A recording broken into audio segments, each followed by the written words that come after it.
Right, I think it's gone 7, so we'll make a start.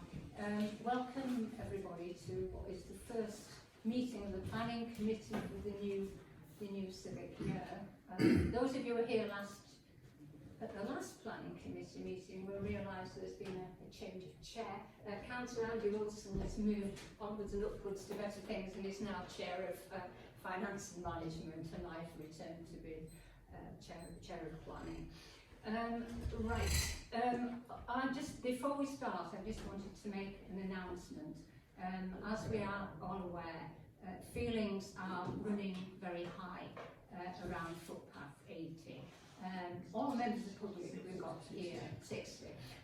All the members of the public who are here wish to speak either for or against the suggestion that the footpath is the line footpath is revised. I just want to draw attention, everybody's attention really, not just members of the public, to the policy on public participation in meetings, which includes this statement that good manners and respect are expected during the session. So I hope we can conduct what might be a slightly difficult meeting in parts of it in a spirit of calm and listening to what each other has to say. I feel that's extremely important. Something else I wanted to say is that it's not a material planning consideration to talk about people's characters or about their circumstances. So obviously we don't wish anybody to say anything about anybody's character or their particular circumstances. That too is equally important. We have, I think, slightly more people here wanting to talk than would fit into the 15 minutes allowed at 3 minutes each. So I think we will go slightly over, but we will very strictly monitor how long people are speaking, and after 3 minutes, that would be the cut-off point.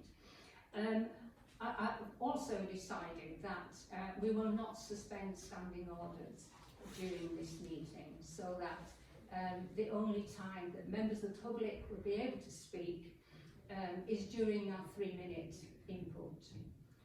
So when we come to consideration of the item, there will be no input by members of the public. This is not a public meeting, of course. This is a meeting of the Parish Council Committee. Thank you. Right. So let's start. So who wishes to open? There are 3 minutes. Thank you. Stephen Doran. Yesterday I was talking to people who use the footpath. I spoke to about 20 people in the end, and they were all against the change, except for one person who I didn't realise was the sister of the applicant. The sister of the applicant did confirm that there had in fact been an accident at the entrance of the new footpath, which took place in December. 20 hours later, my wife received details of an accident which had not been revealed before. It seems rather convenient. So we've been told numerous times that the safety issue is very small beyond any evidential doubt whatsoever. There is no credible evidence to the contrary, beyond any evidential doubt. Well, there is now. There is an accident that took place, and you can see where the tyre marks went, that it is exactly at the spot where you would come out or go into the new footpath. And it was recorded, a van smashed into the wall and into the gate post. I don't know if councillors want to defer what they're doing now into considering, but it will become an issue. The most of the new evidence isn't new at all. It's a substantial mishmash of previous material. There's little that is actually new in it. The area that is new is allegedly the report from Via Solutions about pedestrians I've done an analysis of that report, and it's flawed. There is a flaw in the methodology, which they themselves admit is flawed. Now, it's claimed that people are using the new footpath over the old one, apparently using the diversion route over the allegedly more convenient present legal route. Well, in fact, total pedestrians using footpath 60 in the period that they did the survey were 325. Total pedestrians using the new path was 292. So that's not quite true. And the reasons that the Via Solutions give for that, they don't know. Because they never asked anybody why they might be using the new path. One reason is very obvious, is that there is no signage to the present path, and the council might consider putting signs up so that they can see that actually the path is still there and to be used. There's one small sign which I didn't even realise was there. It's unreadable. But what they did was, Via Solutions, however, without actually physically following each person in the videos, which obviously could not be done and was beyond the scope of this survey, it is acknowledged that it remains only a very reasonable assumption. I'm sorry, that's your 3 minutes is up. Thank you. So who wishes to speak? Well, I'll go next. Yeah, I'm Andy Leader from Peter Northern Footpath Society. I've seen the Parish Council's objection. It's very reasonable, it's very justifiable, it's in line with its previous position, and it's in line with other current objections. Objectors were proved right last time around. Let's not forget that. That was quite a big deal, that ordinary people went to the public inquiry and prevailed over, you know, a professional representative, various reports and expert witnesses, etc. Now, this is a really simple matter, and it comes down to what is known as the merits test. This involves balancing any significant disadvantages from the diversion order against any advantages of planning benefits from the development. It has already been established that the loss of public amenity in closing footpath 60 is significant and greater than the limited private benefits of the development. This is the only consideration. At stake here is the loss of a valued historic path which provides the only direct off-road access to Woodstone Heights. The new application does not address this loss by demonstrating any wider public benefits from the development. The question is, should we give up footpath 60 for a few private car parking spaces and some steps? I think not, and I hope that the committee will continue with this objection along with many of the local groups and individuals. Finally, it's claimed in the applicant's extra documentation that Peter Northern believe there's a neutral effect if this diversion came into effect. This isn't correct. We've never taken that position. Our objection and our arguments at the public inquiry were that it has a negative effect, and that was proved to be the case. Thank you. Thank you. Well done within 3 minutes. Right. I think it makes sense to hear the third person who's speaking against the change. Thank you. Yeah. Good evening. I'm David Sykes, a local resident from Netherpond. This footpath has a long history of use by residents going back centuries. The route appears on Thomas Jeffrey's 1775 map and is shown on successive ordnance survey maps from 1854 onwards. It's part of the cultural and social history of the Home Valley, and this physical history would be completely lost if the diversion goes ahead. As a local scout leader, I've led numerous groups of beavers, cubs and scouts along that footpath over the years. It acts as an excellent and safe link to Wolfstone Heights, Trig Point. I would not be able to risk assess the alternative route as being safe for such activities due to the distance that these young children would have to walk along the main road, which has a 60-mile-an-hour speed limit, with their backs to the approaching traffic. In November 2016, Home Valley Parish Council saved that area of land around Trig Point for the benefit of the community and informal recreation. And this recognises the long-established informal public use of that land. Diverting the existing footpath would almost triple the distance that has to be walked to get back to the existing crossing point on Wolfstones Road, inconveniencing those who walk to the Trig Point. The current path allows ample viewing left and right along Wolfstones Road.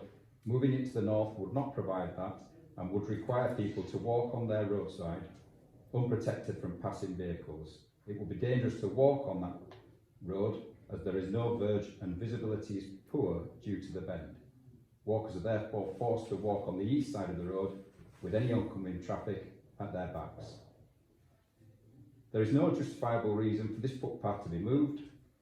If there was, then the applicant would surely have sought to overturn the public inquiry decision via the court system, something that they've had every opportunity to do. Instead, they're trying to persuade the objectors, including the parish council, that they've overcome the original concerns, with a view to getting this footpath diverted by that method instead. There is no new independent evidence to satisfy the valid concerns that remain as relevant today as they did at the time of the inquiry around road safety and added inconvenience. On the contrary, the recent vehicle impact damage to the gate posts adjacent to the new permissive footpath exit point onto Wolfstone Road actually serves to materially highlight the road safety danger. Applicant commission surveys cannot be considered independent. I walk along the existing footpath on average once a fortnight, sometimes with beavers, cubs and scouts in tow, and not once have I ever encountered a vehicle using the driveway that doubles as the existing footpath. It strikes me that the owner seeks exclusive use of that short stretch of path to the detriment and to the safety and convenience of other members of the local community. Thank you. Thank you very much. Right, now there are three speakers who wish to speak in favour of the diversion, and if you've decided which order you want to speak in. Chair, sorry, I don't quite know the protocol here. Mr Butterfield's entered a statement. Is it useful to read that, or do you read that in during? Statements, we'll read those, yes, we'll read Sorry, those at the end. you've done. Thank you, so. Chair, permission to come a little closer on. Yeah, of course, of course. Nice to be back. Tell me where you're going to start.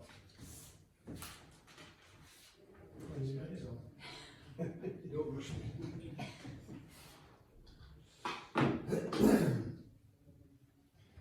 Go. My name's Greg Crocker from Upperthorne. I've got a unique insight here. I served as a parish councillor and for a time as the chairman of the Hill Valley Land Charity. I've also got the benefits of having gone through this process myself, diverting a footpath on my own property at New Close Farm, Upperthorne. The scheme was ultimately successful, and I worked with various walking groups and indeed the parish council to create a route which was beneficial to all, everybody. The route is now better used than it was beforehand, so there is a huge benefit there. I'm a supporter of this application. The diversion route is immeasurably better, especially those of advancing years, like myself. I'd obviously encourage you to support this application. There's no evidence to support the myth that everyone using footpath 60 is going to or from the tree point, and the data clearly reinforces this. What it also reinforces is that the stretch of road is very clearly not unsafe, never has been.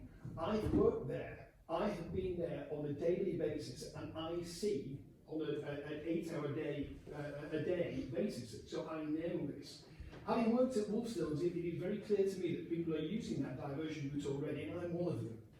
I was there this afternoon. The views from the new route are magnificent, and I would argue amongst the best in the Home Valley. I walk my dog up that way, and I always use the diversion route and then turn left back towards my house in Upperthorne, even though this is supposed to be inconvenient and dangerous. It isn't. A nicer walk on the leisure route is never an inconvenience. I'd also like to comment about the allegedly ancient route that I keep on hearing about. Apart from anything else, the trig point was a quarry until not long before I was born. I was the chair of the land charity when the Jubilee seat was at the trig point, was put in 2012. And I can tell you there was an awful lot of speculation, rumour, stories that would go around the Wolfstones. They're fantastic. It's the last place that the wolf died. It's not true. We did an awful lot of research in this organisation, and I'm sad to say most of it is absolute baloney. Fun, but baloney nonetheless. The track to the land charity terminated at the trig point. There was a barbed wire fence there until about 10 years ago. So the suggestion that it was an ancient route that went all the way through is simply not true. The track, there was a barbed wire fence, you couldn't get through. There was no, and there is no ancient route on the land, charity land there. This cannot be part of your objection because it's not true. There's another reason I like to support this, and it's called the Great British Awkwardness. Put simply, it's just nicer not to walk past somebody's windows. We've all done it. We've gone past and pretended not to look into the windows, and it's awkward. That's what happened on my footpath, which I moved, and it is to the benefit of everybody. My own feelings, from what I hear on the ground, is that there is a strong support for this. Sorry, Greg. 30 seconds. 3 minutes. Yes. 3 minutes. Okay, I urge you to listen to it patiently. Thank you. Almost. You wish to speak next?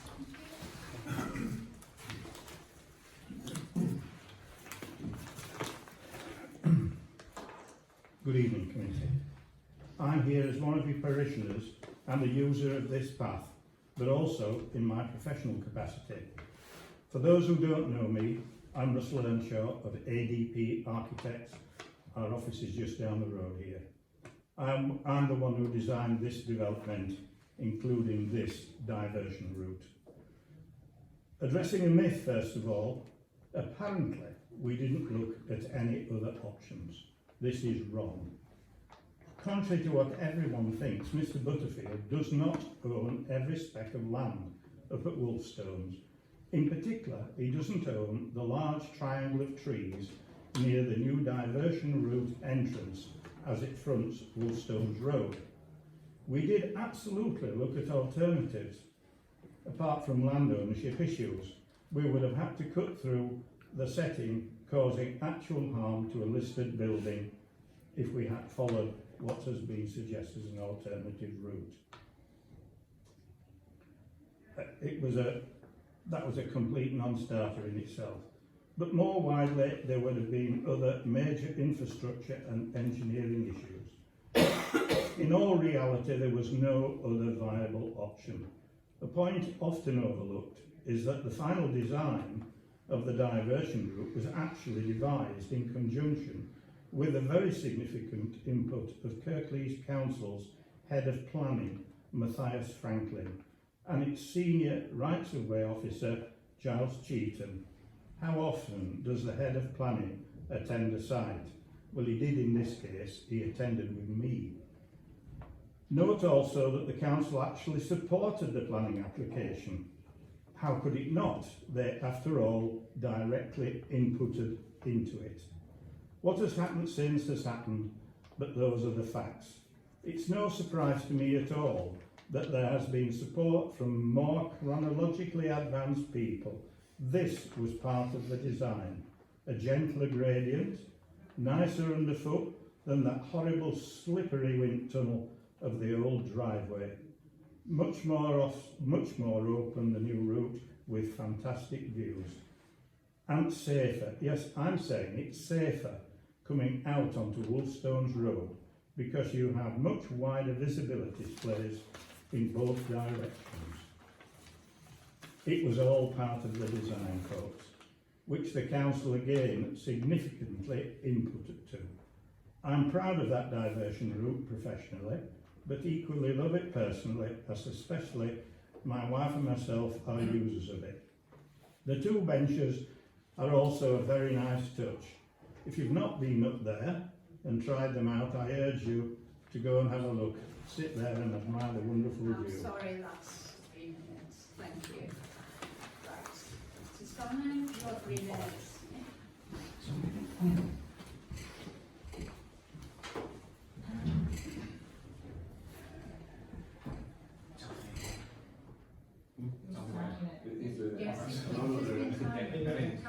Yes. Harold Scanlon and our company is the agent for this application by Mr Butterfield.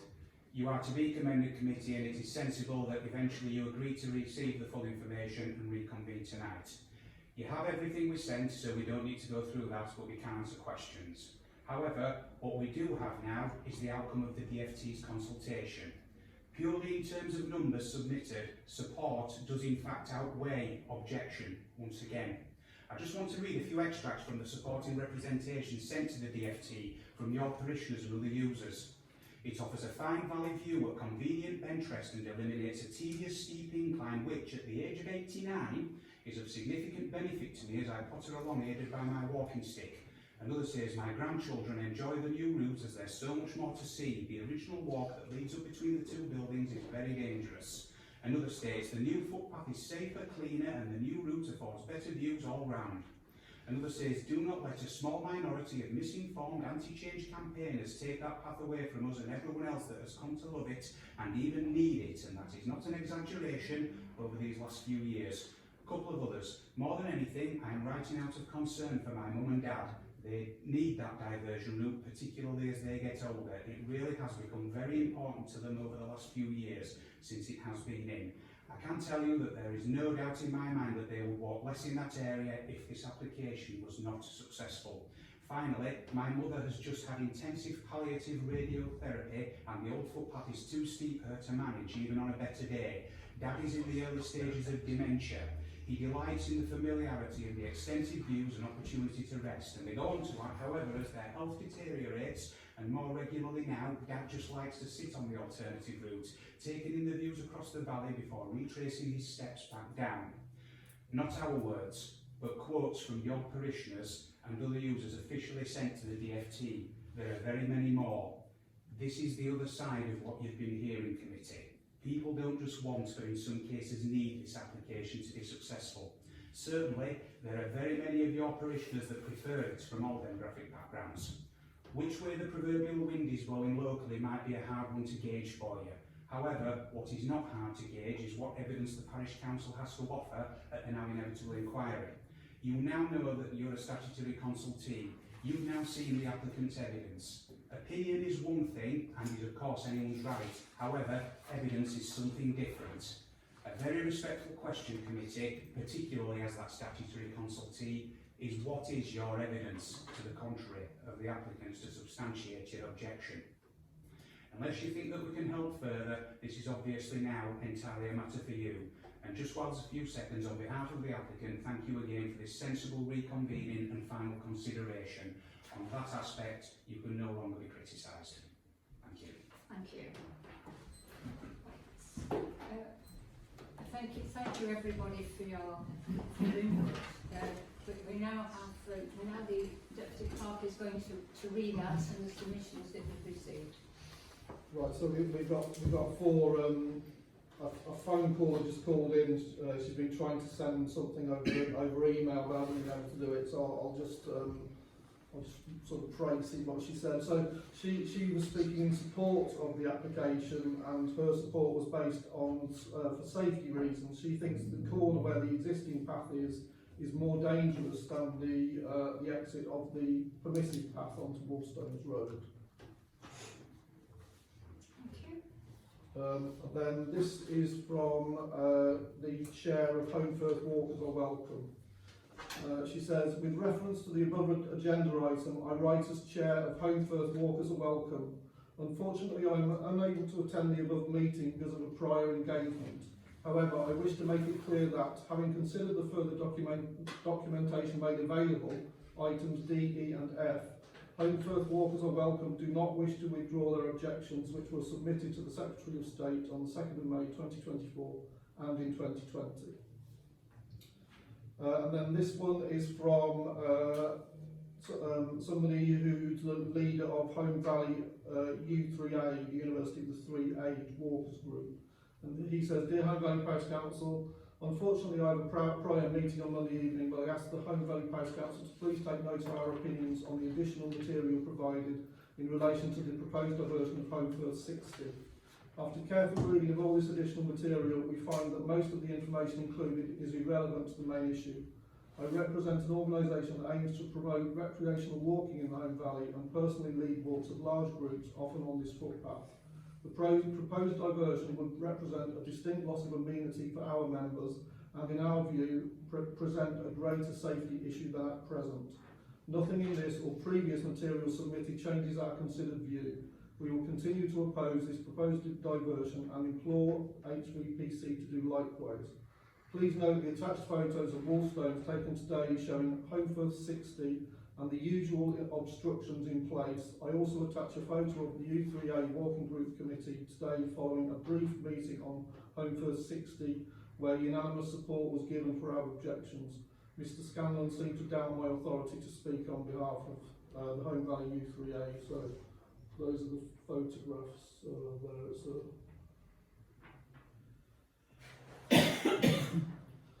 And then finally, for Mr Butterfield, it's quite a long one. So to be read on behalf of the applicant, Mr Richard Butterfield, I apologise that I cannot attend this evening due to work commitments. I am grateful that the committee has at least realised that it did not have the full extent of the application and that the Parish Council did eventually agree to receive it. Revisiting its position on the back of this is sensible. There are many myths about this application. There also seem to be many myths about me, my family and my property from people that to my knowledge I have never met. I would like to set some things straight, please. I'm about as local as it gets. I was brought up and I've lived in the Home Valley for over 61 years. I was schooled in Meltham and Honley. My dad was an electrician at Daily Brown Tractors. My 4 children have all been brought up in the Home Valley together with my grandchildren. Through extreme hard work over the last 37 years, I have built an award-winning global business, still headquartered in Huddersfield, repatriating income from all over the world into this locality. I work very long hours and have done so all of my working life since leaving school and continue to do so at age 62. I am not some rich, overindulged Cumberina. I'm a local man who loves the Home Valley. I'm also a founder sponsor of the Forget Me Not Trust local charity alongside ongoing donations to local youth charities. Yet all I see and hear is allegations from people that we have never met about being allegedly wealthy, entitled, arrogant and the like, as though I have some kind of income, as though I am some kind of incomer to the Home Valley or young upstart that takes and contributes nothing to where I live. Respectfully, how is that open-minded and objectivity? We are in fact months away from having lived in our house for 30 years. Despite what people say, it was well over 20 years of living here before we made a diversion application as part of the reasons for which are contained in the application. People believe that the primary reason for the diversion of the footpath is so that people do not walk past my house. You now know differently. All that I'm doing is exercising a perfectly legal right in making this application following considerable updated information. Respectfully, who is anyone to say that I cannot make an application of this nature?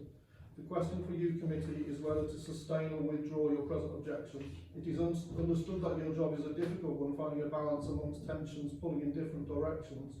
I can tell you that whilst you may be hearing objections, there is also just as much, if not more, support amongst your parishioners. The DFT has confirmed that purely in terms of numbers, support for each objection submitted. An objection is the Parish Council's right, but especially as a proper consultee here, this is about evidence in being able to substantiate your specific objections. What is the proper consultee? That is the Parish Council's actual evidence here. I apologise again that I could not be there this evening. I nevertheless thank you for sensibly returning the matter to committee to decide whether or not to continue with or withdraw your objection as a proper statutory consultee. Thank you for your consideration. Thank you. We will now go through a number of procedural items before we return to looking at footpath Home First. The number at this time 60. So just bear with us. It won't take us very long to get through these, but they are a necessity. So coming to item 20. This meeting is being video recorded. Do any members of the public wish to make an additional recording? No? Thank you. Anybody else wish to make an additional recording? No members? No? Thank you. So next, apologies for absence. The apologies and reasons for apologies were circulated earlier this afternoon, so our members of the committee... You need to say the names. I'm going to. And members of the committee happy to accept the reasons for the absence of Councillor Damien Brooke and Councillor Andrew Fenwick. Thank you. Oh, that's fine. Thank you. And item 22, to receive members and officers' personal and disclosable pecuniary interests items on the agenda. Does anybody have anything to declare? We do, thank you. Councillor Colling. We all have to declare on the application by the city. Thank you. Yes, there are two planning applications on which we all have to declare an interest, so therefore we won't be discussing them. And Councillor Ransby. On item 30, planning applications 14 and 15, the agent is an ex-work colleague of mine, so I will not partake. Right. Have there been any, item 23, have there been any written requests for new DPI dispensations? Everyone filled in at the annual council. I have to admit, I've completely passed me by that I ought to have sent them out to everyone. I will do that tomorrow. Apologies. So none to submit tonight, Chair, because you've not had sight of them. Thank you. That's very much right. Item 24. To consider whether any items on the agenda should be heard in private session. Does anybody wish to have any of the agenda heard in private session? No? Right, thank you. So, the next item is an election of the vice chair. Without a vice chair at the moment, as we just had the annual meeting of the Parish Council last.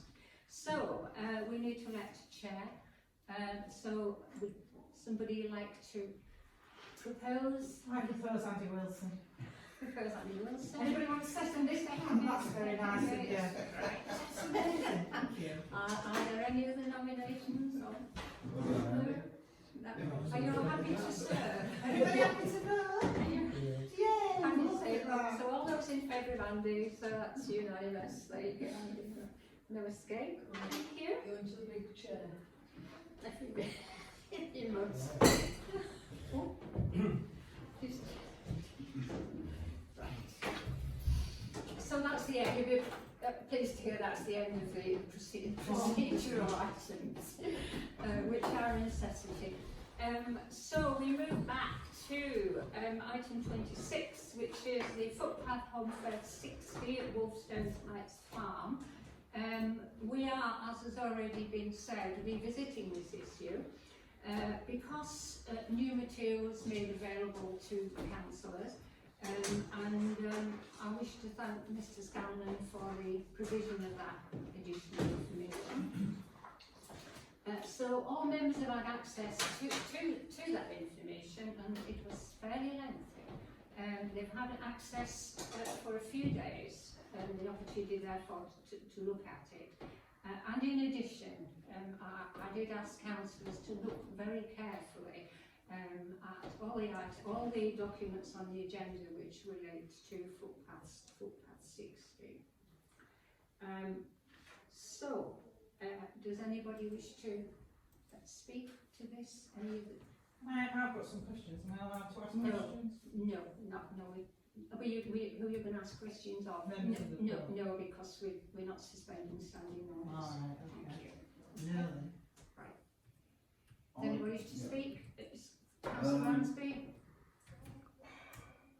Starting off with the proviso, why does the applicant wish to divert the footpath and for what benefit?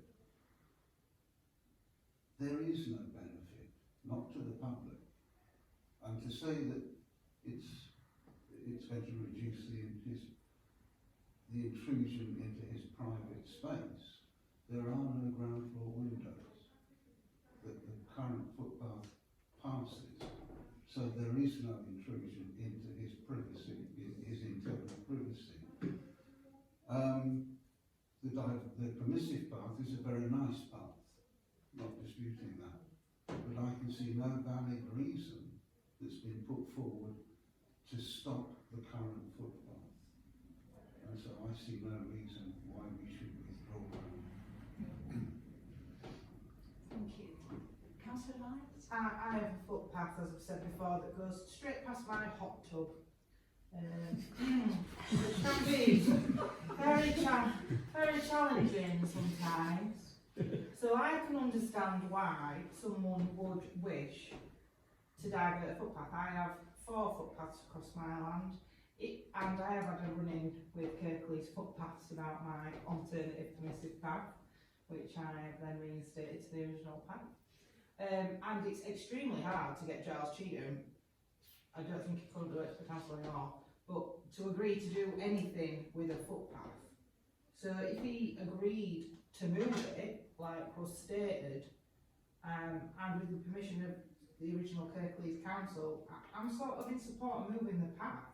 A lot of people have been in contact with me and told me that they do prefer the permissive path because it shows them more of the valley and it is easier to walk.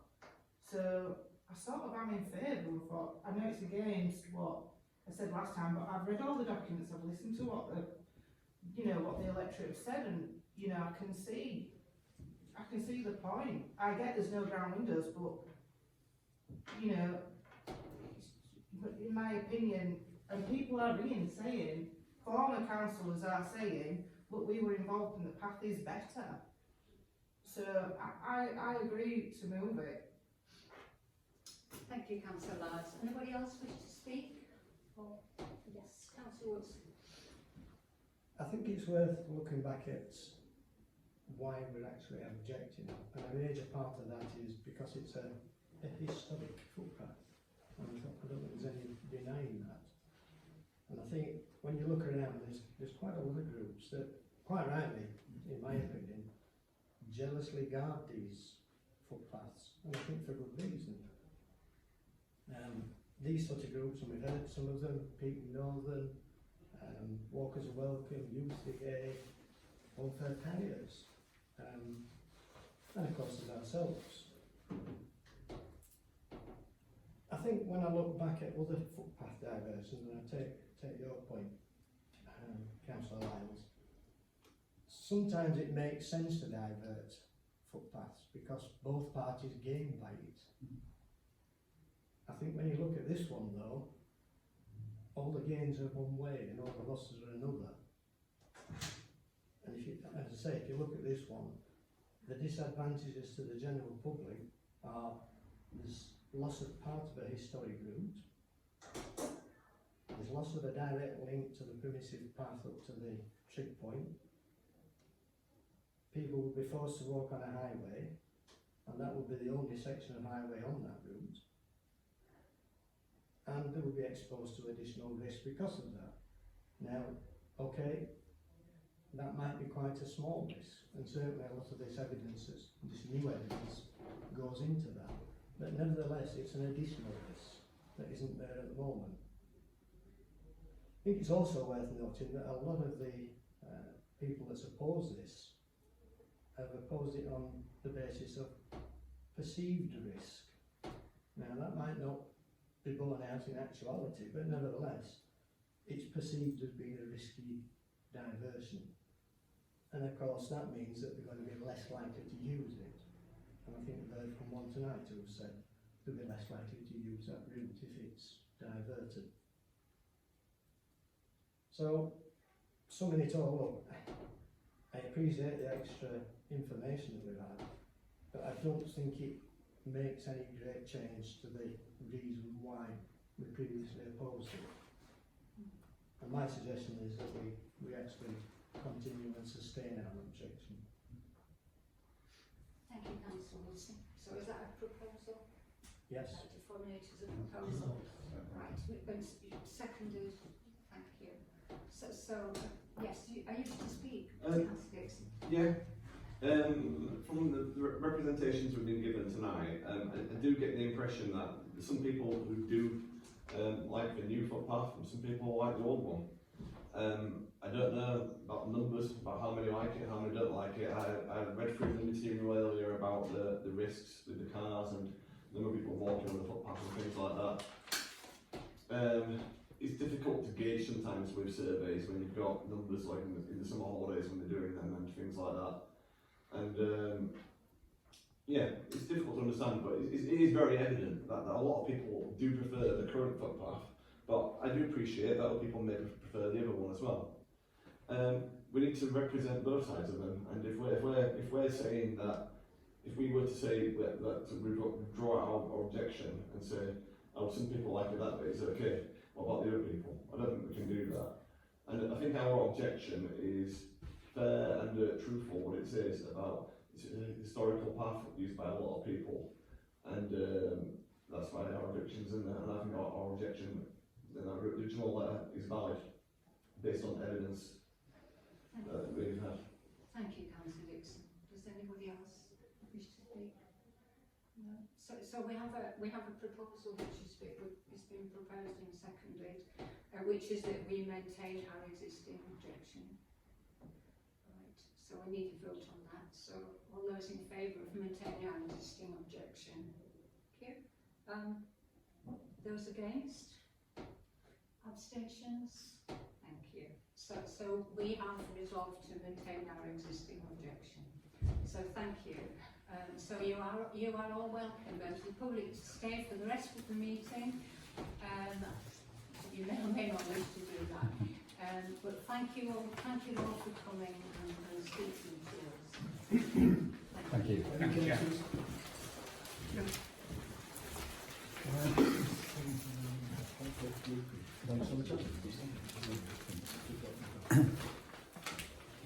We'll go outside. Yeah. I'll see you downstairs, Steve. Thank you very much. Thank you. I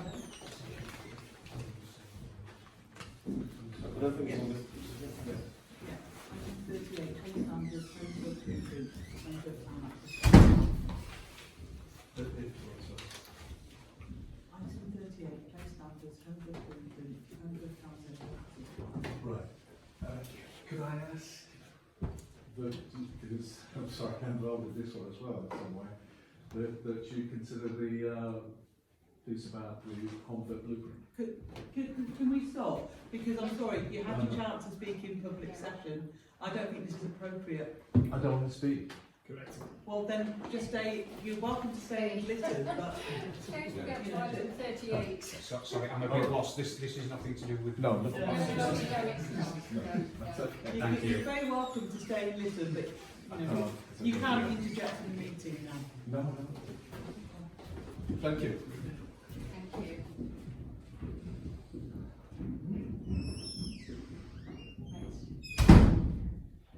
Right. We'll need to take a deep breath, maybe. Let's go through the next one then, let's go. Right, so item 27, which is assigning members to boards.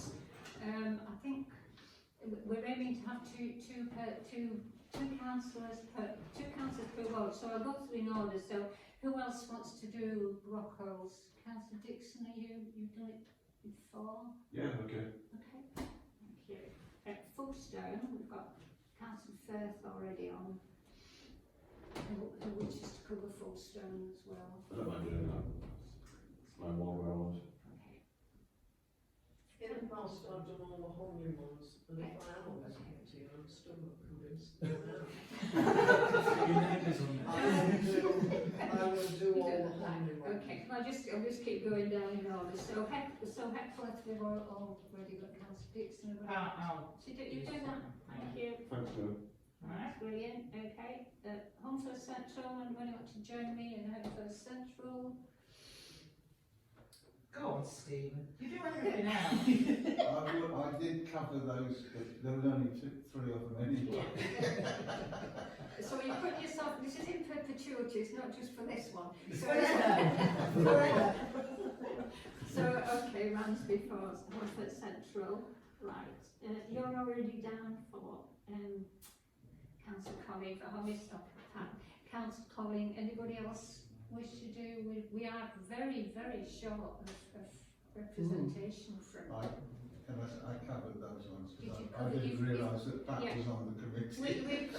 Now did Pat. Not that she's bitter.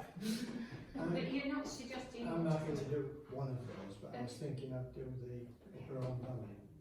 I thought to do that, 'cause it joins mine. Can we keep going? Can we keep going through in order before I get so I don't want to volunteer confused? too many. Too many, right? Oh, I see. Right. So Homely Central and East. Somebody want to put themselves down for that. I'll do all the homely ones. So that's Only let's get a But we need a second person, don't we? Well, So that you, Isaac, yes. you could do Honley, wouldn't you? Right. Do Honley, what's next to it? Is it Honley South? Just do all of it. It's easier just to look at all of them. Yeah, it's All right, easier. pick out I what do look you at all of so- them anyway. Well, there you go, then you've done half the job. Do it no fun first. Are you happy with that, Isaac? Yeah. I'm not. You've not been bullied much. Well, that's yeah. And when we haven't got councillors out here, it might Who take might some want off to your take some of hands. them? Yes. This will just sort things out for the next. We may change it again Yeah. for the next one. Yeah. So Netherthorn, somebody want to do that? I'll do Netherthorn as well. Right. And Scoles? I'll do Scotland. We should do Scoles. Upper Home Valley. Me and Andy Wilson will do it if you want. Might as well do it together. Right. Upperthorn. It's next to Netherthorn, that, you know, Upperthorn, isn't it? I'll cover that. You cover that for me, right? That's Just cover right. Right. And Wooldale. Sorry, Happy position of already having two councillors already. Seems to me that when we see council work, he may want to point it out to them that he's only covering the one. I struggle to get council up to this committee, a bit like you struggle to come to this committee.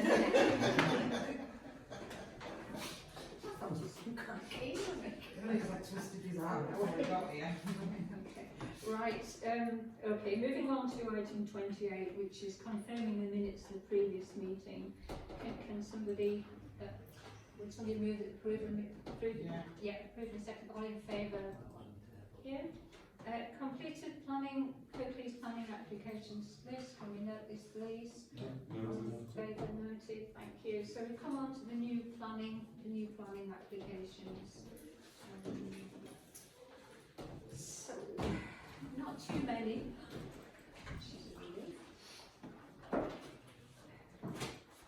Just go through all 296 pages of Wallstone.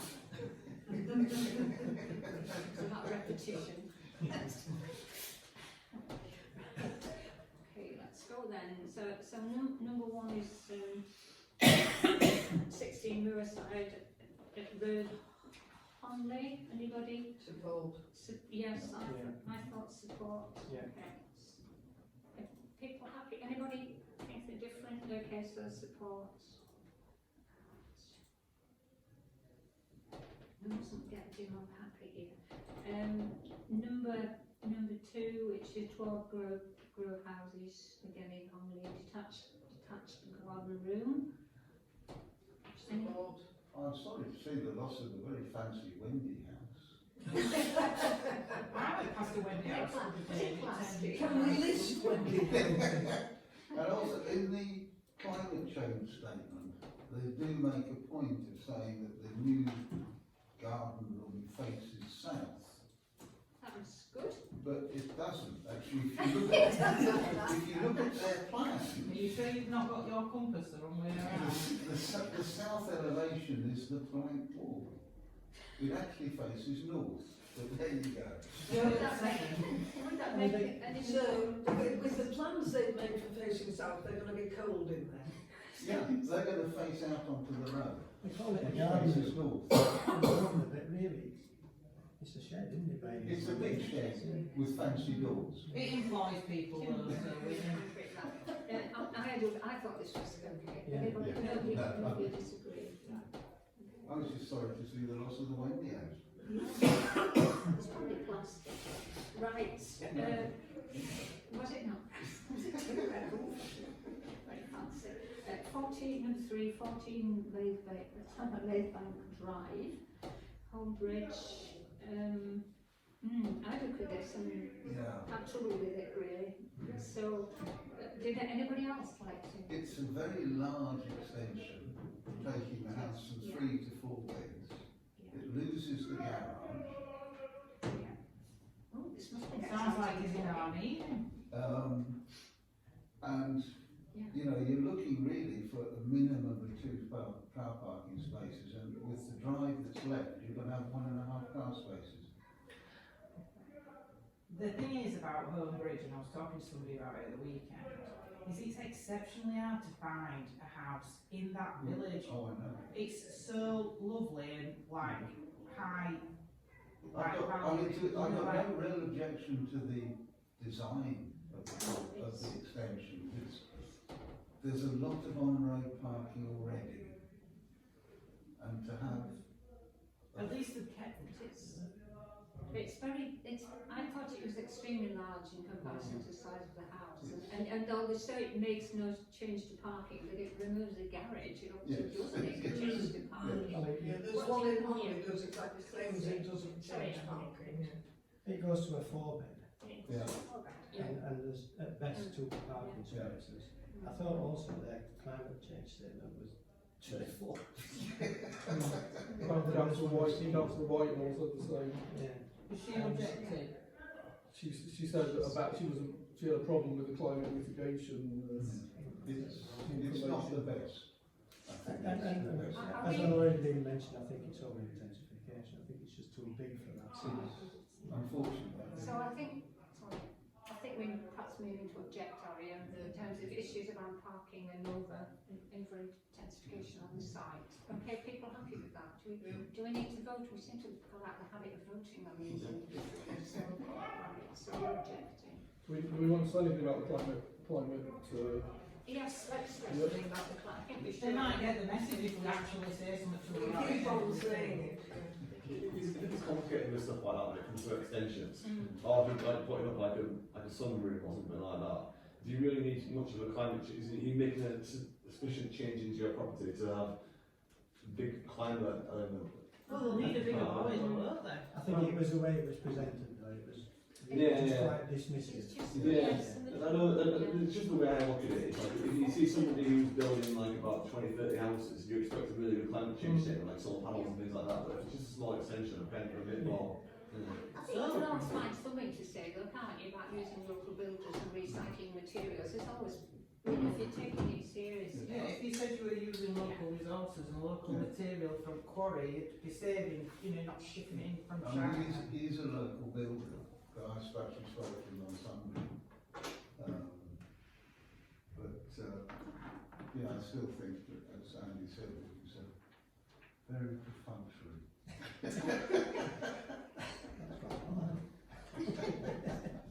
Okay, so move on. So we've made an objection. We've made an objection there. So number 4, Landfield Header Road. This is a funny one.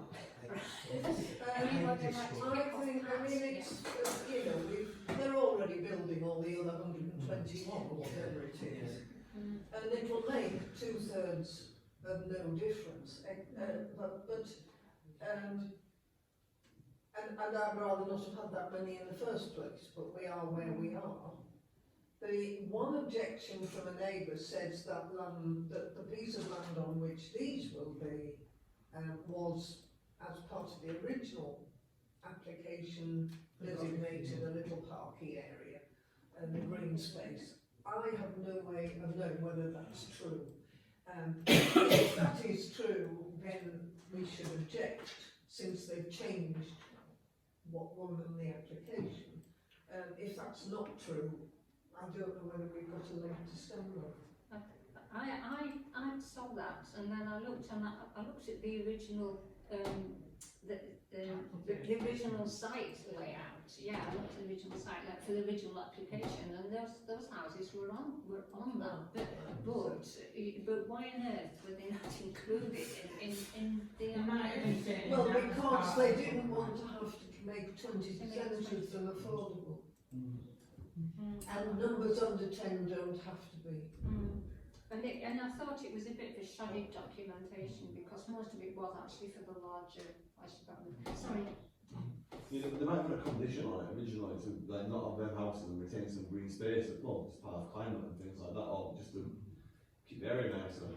I looked at it originally and I thought, 4 more houses doesn't really make much of a difference. And I suppose it doesn't, but when you think about the climate, it does. But what concerns me more is this is the first time we've done something like this. They got the plans through, and now they're like, okay, let's try and get a little bit more here. And then there'll be another one come through in about 6 months' time. That bit there, that bit there, that bit there, and then before you know it, there's about an extra 40 houses on there. Maybe that's a bit. That could be quite a big exaggeration there, but you know what I'm getting at. It just seems a bit underhand, doesn't it? Sorry. Proposal move to refuse. I agree with a lot of the comments already. I couldn't see a climate change statement for these. Well, they'll put it in first. They made one when they put the original plan in. For this. They're building each one of those houses with a separate gas boiler. That's how much they care about the change. They're knocking down the tree, they're knocking down the tree. Now, Kirklees seem to be trying to call the bluff in that they're saying that they're lumping it in with the original application and saying one of these four should be affordable. Yes. Which I think is good. I think that's something we should encourage if, Yeah. as a condition. There's all the other arguments that were there before. Infrastructure issues, particularly irritates me that there's no footpath down to Rockholes, and that people are going to end up going down Smithy Place Lane, which is wonderful. yes. And this just adds to the problem, doesn't it? It's like a roller coaster But, ride, that. I mean, the whole development, we're just repeating ourselves. Yeah. And I don't know whether I support Kirklees in there, sorry, 20% of these have to be affordable. But I'm not sure we've got planning grounds to object to anything else. I truly don't know.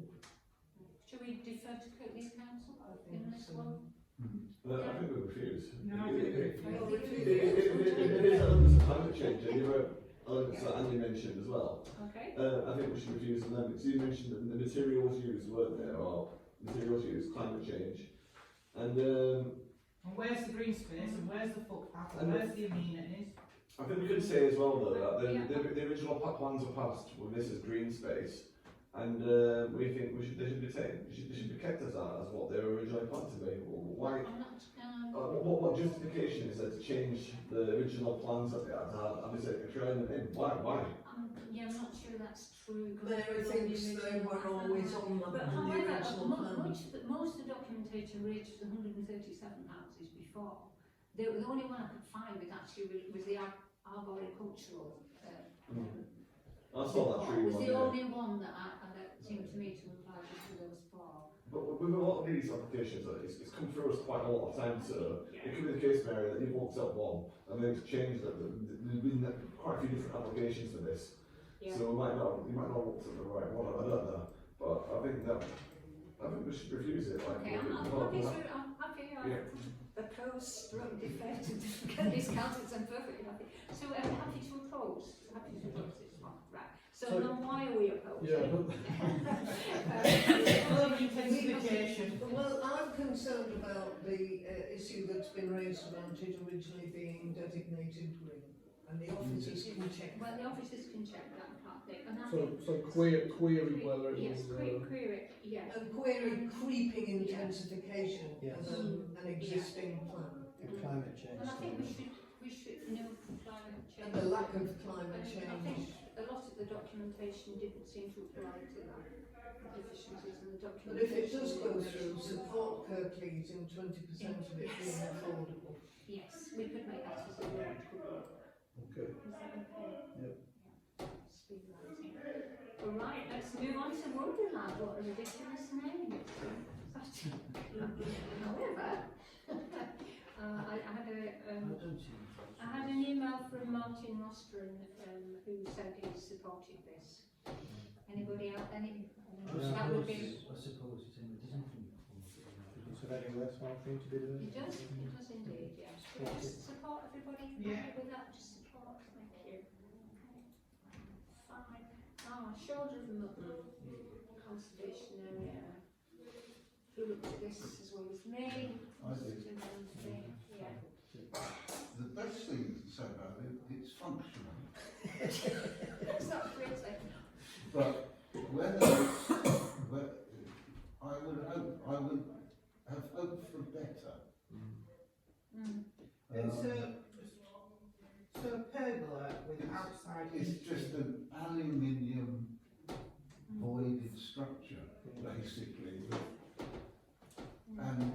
dull grey. You know. Where is the taste here?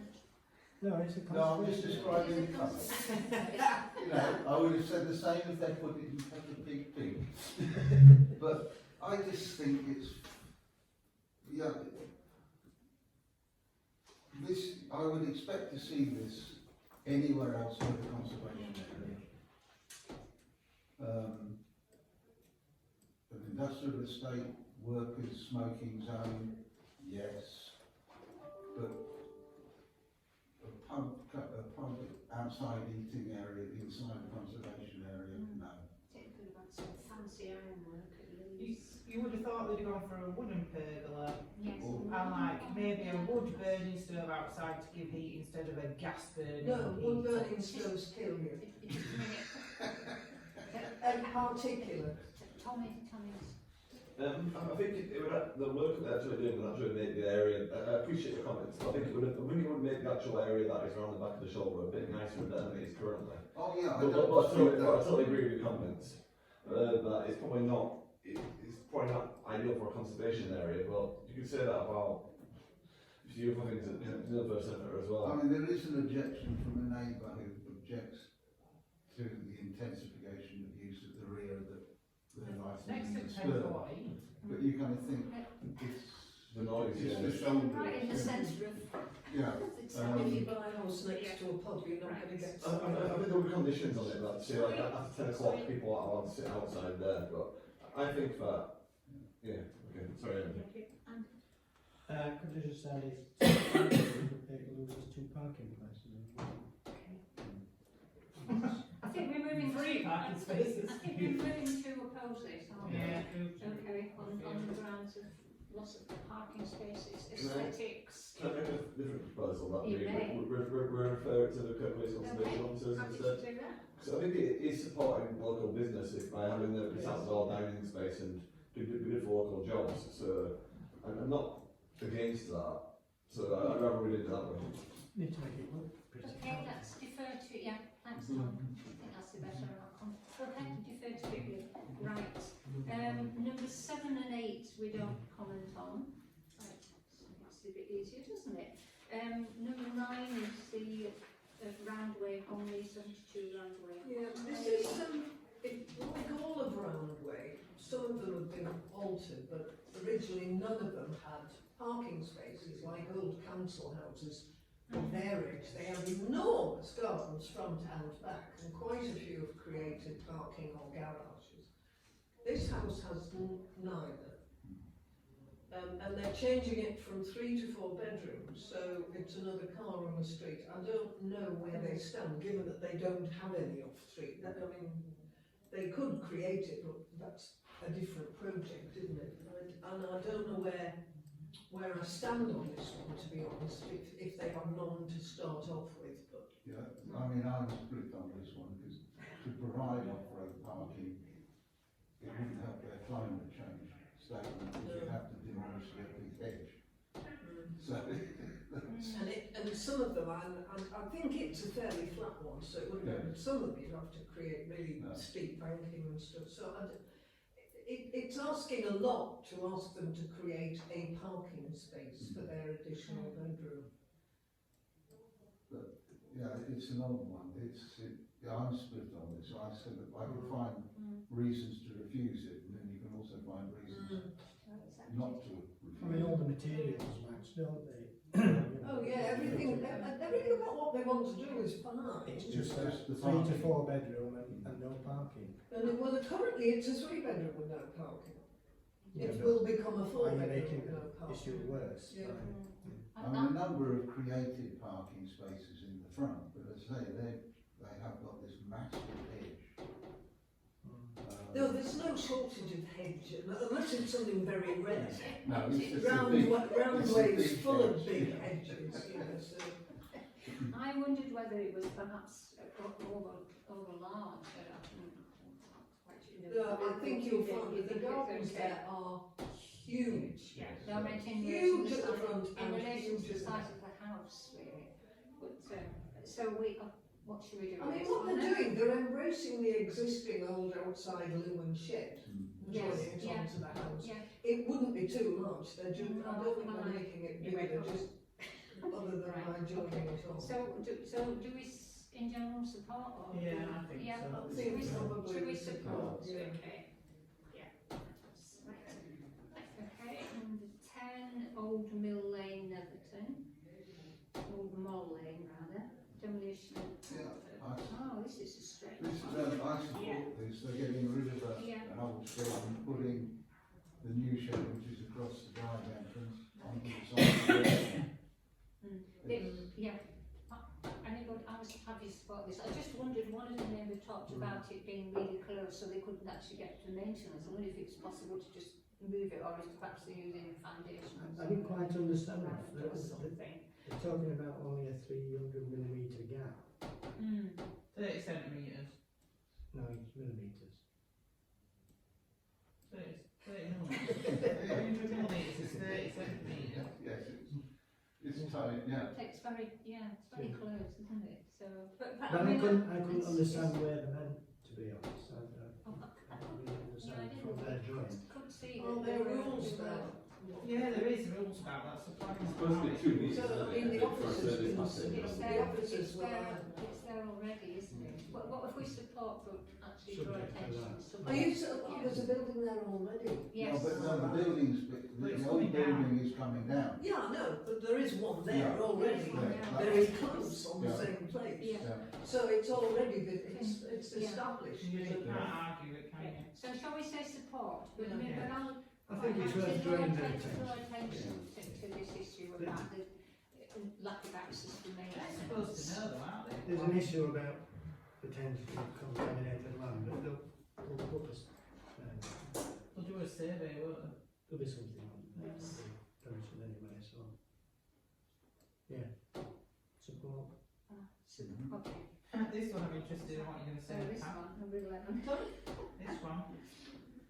Well, I think the one, the number 11, I think it's to refer to officers, because I don't, there's people arguing to and fro and it's just to go along and. Yeah, that's keep out. Yeah. Defer to Yeah. Okay. Right, number 12, land off Cottles Road, Holmfirth, which is Greenbelt. Erection of an agricultural building. Yeah. I'm inclined to support this. I feel it is a proper agricultural holding with quite a small one, isn't it? And the last, because this is the second one that's come to us, the last one is the Bilton, which is quite well hidden. This one's going to just step back a bit from there. So I'm just worried about the access, because at the moment, they talk about in the application about improving the access, but there's no details of it. The drawings don't show it, and at the moment, the access is just a track through the field. So normally, Steve, what they do is put crush down and then overseed it. Well, Yeah. yeah, I know, but they haven't actually said what they're going to do. well, shall we support it? Yeah. I think it's Support, European ask us. sport, Yeah. and draw attention I've got to no, this. I mean, in Issue principle, about the it's just the access that concerns me, sort of, what they were going to do. Because I'd hate to see a tarmac. Ooh, that'd be expensive. That'd be expensive. And we know what farmers are like. I haven't even got any time up on my farm, Steve.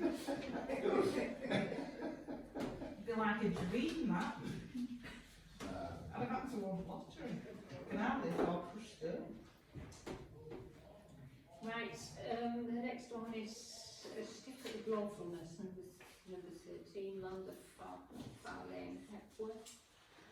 Yeah, have a look at this one. I've got no issues with it. Like I say, it's an agricultural building, so no issues. Seems fine. It's been going for 10 years, hasn't it? It's been apparently. that way for 10 years. The only thing that really irritated me on this one was that they were refused originally, and they appealed and it was refused again, and it seems as though they built it anyway. And because no one spotted it, the 10 years is up now, and which is sort of irritating, isn't it? I guess from planning body, there's not much you can do. Yeah, well, generally at parish council we don't normally refuse agricultural buildings and things like that. No, because no, no, they're no. used, no. but, I don't know why it was could be refused otherwise, yeah. in the I don't know. past. I can't believe that. It's been like that for 10 years and nobody's grassed them up. Do you know what I mean? They must be very nice neighbours, therefore. They have parties every night. Yeah, there must be a bar in there. There's absolutely no way Anybody else will go. We've still got a way to go. I don't think there's anything we can do anyway. No. It's just So we're saying support then? Support, Do you want me to leave the room for the next two items, Jeff? What's it for? Or do I sit mute? Sit mute. Sit mute. Sit mute. So, number 14, Shelley Farm. Kind of thing you would want to go. It's not the most attractive site, really, is it? So, yeah, so it's the reuse of the building and promoting rural tourism. I just think it's supported. Anybody else? Yeah, I've had a look at it. I mean, first thing I'd say is I can't imagine anyone wanting It might improve the location. It's a cow shed and it's always going to be a cow shed. I suppose That's their choice, isn't it? The cows aren't green anymore. They're green and They avocado. look too much. I think it hinges around the rules around green belt though, doesn't it? And it's how much Already it is. there, isn't it? Yeah, but you can only convert, you can't rebuild, and it's how much of it that would have to be built. So you end up in quite a legal position almost, and I think probably it's something we should leave to Probably one for officers. They did say in the report, didn't they, on the structure of the building, that most of it was okay. Wouldn't seem to have You see the But photo? I'm happy. Hey, listen.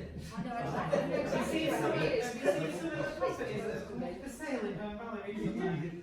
I would have to say as well, the climate change statement was dreadful.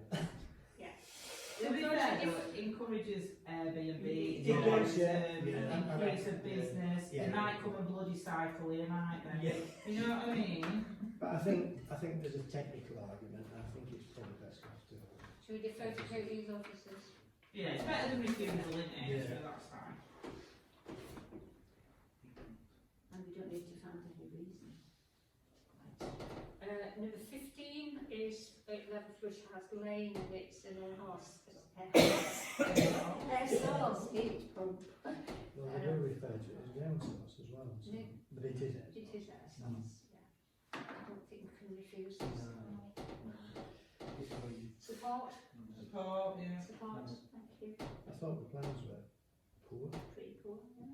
doesn't show where it is. I know, but we're overrunning because it's 60, so. Yeah. Next, real flag. Okay, 42 Underbank Old Road.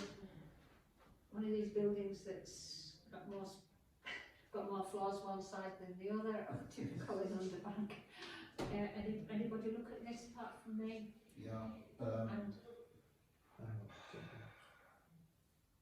The neighbour objects, but the grounds for objection, But they don't like they it. don't. essentially, they're sort of building out beyond my kitchen window. And the case of right for light is virtually impossible to prove anyway. I find it difficult to refuse it.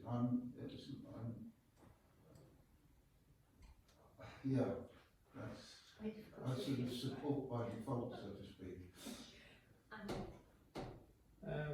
Few comments really. I thought the plans were poor, not enough detail on them. Not entirely clear about what materials they're using, though it does say somewhere about stone and slate. The only other thing was parking. I'm not convinced there's sufficient parking, and perhaps if we're going to support it, we ought to ask for clarification on that. Parking in Underbank Old Road, virtually impossible. I didn't think there's no change to the number of bedrooms. They claim not, but They claim not. again, it's not very clear because it doesn't show how many bedrooms there are now. No. And I did find that they are going to put somewhere in the text on the map, on the plans, they are materials to match. But as you say, it's in the small. I didn't like the patio doors, but then, No. which is a conservation area, so that's opposed. Have we got enough grants to oppose? Maybe not. I'm not sure. Can we refer this to the Yeah, I was thinking a sort of yeah. supporting principle, but with asking them to look at Yeah. points for clarification. Or apply condition.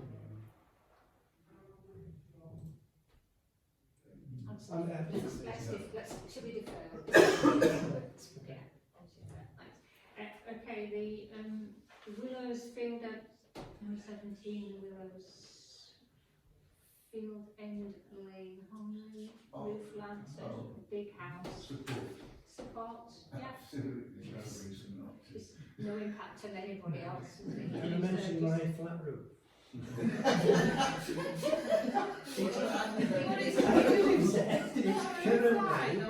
It's currently a lead flat roof, which is almost acceptable. Yeah.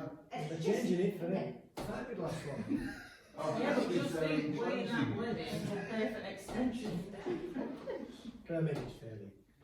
Yeah, I mean, at the moment it's an open space underneath the roof, and they're just enclosing it. Sounds good, doesn't it? Okay, so we support with that one. So Yes. that's number 17, number 18, raised decking on the side of the house. Support, Yeah. minimal impact on everyone else like that. Yeah. 19, forest cottages. I had support, assuming the officers, there was a neighbour comment about the door, and I couldn't tell from the plans whether this was a valid or not valid comment. I assume the officers will look at that. Yeah. I mean, the door seems to go on to number 12's plan. Yes. Yeah, that's not Which must be a mistake in the plan or I would have something. thought. I mean, So other than that door, yeah. it's completely unremarkable. Because number 12 says we're going to build an extension out the back as well. Well, they can join the two properties, they're going to get into each other's houses. and share council tax then. I did think there'd be like a loss of line, but then if they're all going to do it, I suppose it doesn't matter. And it's very unremarkable. I mean, you know, there are loads of extensions and porches and stuff around it. It's the land of extensions there.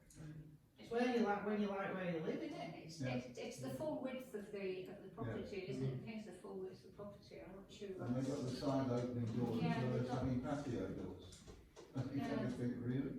Well, the officers can sort that out. Do you want to defer to officers?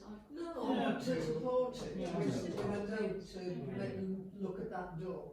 Support? Yeah. Thank you. Right. Thumbs club. Support. Support. Yeah, because it's sport. Have you seen it in Greenbelt? It's exercise. Have you seen the artist's impression? They're not very good. I mean, we talk about an aluminium. Yes, but it's not the best. Awful. Yeah. Oh, heaven forfend we have anything modern. What are you gonna do when they cover over school in astroturf, plastic grass made in China, covered in lights? We already agreed to that. Exactly. Several years ago. Can't whinge about some undercover tennis court. They've had a lot of pre-advice and there's very detailed explanation of how they followed it, so I just think I'd support it in an extremely long explanation of flood risk, which went on and on and But on. the pre-app advice seemed to be, you've not got much chance because it's in Greenbelt and it's in.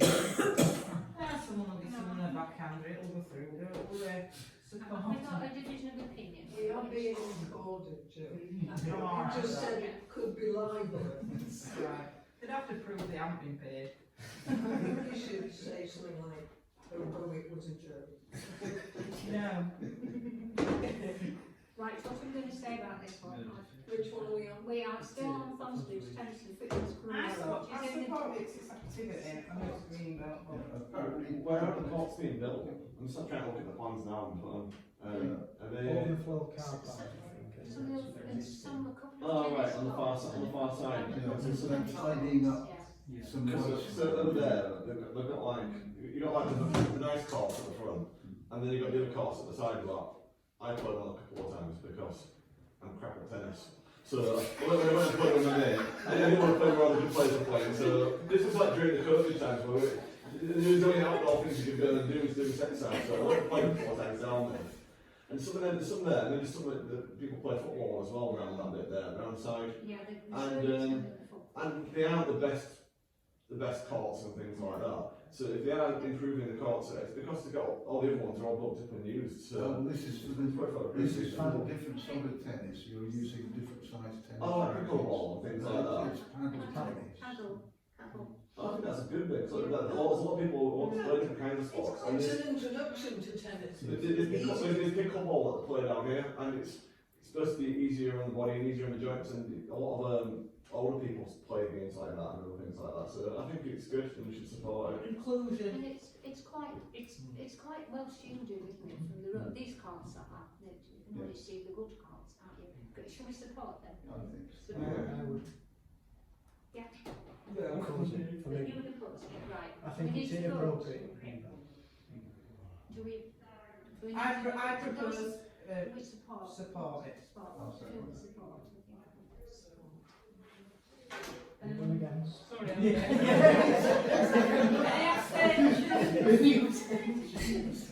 Right, 10 Croft rather, Conley, condition in Chedwell Garage, right? Well, this is one where it's like the one we had earlier.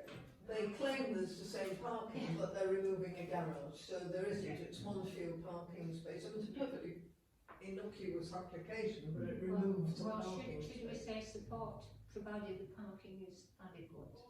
Well, I don't think I don't know where they would, but. I'm not sure whether this is sort of an office, they're saying it's going for an office, whether it's a study, so to speak, where you can come home from work and do a bit of work, or is it going to be an office? No, I think they said home office. I mean, lots of people use the phrase home office. I don't know. Yes, it says office. So you're not going to have tons office of clients storage. turning Yeah. up. But next year it could But be. even if you do, they're going to have to walk. And it says an additional kitchen storage. Yeah, Yeah, I think it's a home office. yeah. But it's, the plan, it doesn't look as though you could create the place you're taking away to parking. I mean, Because there's 2 spaces outside the garage, and there'll still be 2 spaces. there were 2 cars parked there on Sunday. So are we saying object? I suppose we should really. We're looking at parking spaces, shouldn't we? Well, doesn't it I mean, depend but on how we've many, just allowed, well, no, they're not removing not. any in round. No, how many they're not changing the number of spaces do they bedrooms or require? anything like Yeah, 'cause that. how many bedrooms is it? No, it's the same number of bedrooms. They're not So increasing not- the people who live there.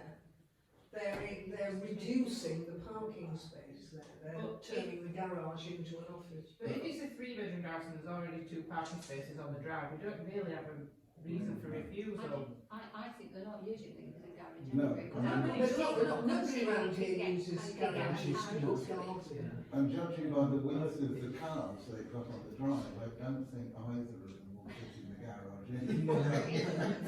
So therefore, we should Shall really we support it. Let's support it, A yeah. friend of mine live in one of a number of terrace houses, very fancy Crescent in London, designed by Piers Goff. And And if you put your car in the garage, you can't open the door to get out. You have to sleep in the car. To be fair, though, they could Airbnb that. Bring your own bed. 22 is the discharge, in the dischargeable condition. So refer to it, please. Refer to please with that one.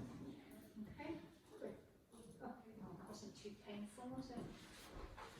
Perhaps it wasn't. Very well. Probably painful for Richard. Okay, so back to the agenda. Cape Police Council Planning Officers decisions. Okay, can we note that, please? Noted. Thank you. We didn't do very well, I think. This time there were a lot of discrepancies between their decisions and our decisions. I'm not sure what that indicates, really, indicates anything. Right, neighbourhood planning and reviewing parish council come. So the first one is the additional SID for the Home Valley. I think you, I know it says Chair and Deputy Clerk to report on progress, but I think you've got some up-to-date information, haven't you? Yes, I know. How is it? Our Home Valley South SID is in place just coming out of Mill Mill towards Old Can I thought the there's route- two there. Yes. We're like 200 metres of each other. This is one of the existing, I believe, Home Valley South SIDs. Now, you would have thought that would have Put one arranged at the one programme end so and that one they at don't- other end. Yeah. So we've got two within 200 metres of each other that remind you that you're doing the speed limit, which is ridiculous. Can't we just move on to the other side where it comes from a 60 down to a 30? I think it's more a case of getting them in the right rotation. You would have thought that common sense would have prevailed and they'd have looked and said, If they put one up, they might take the other one down while they're yeah, there. let's put this one somewhere else on the rotation rather than next to this one.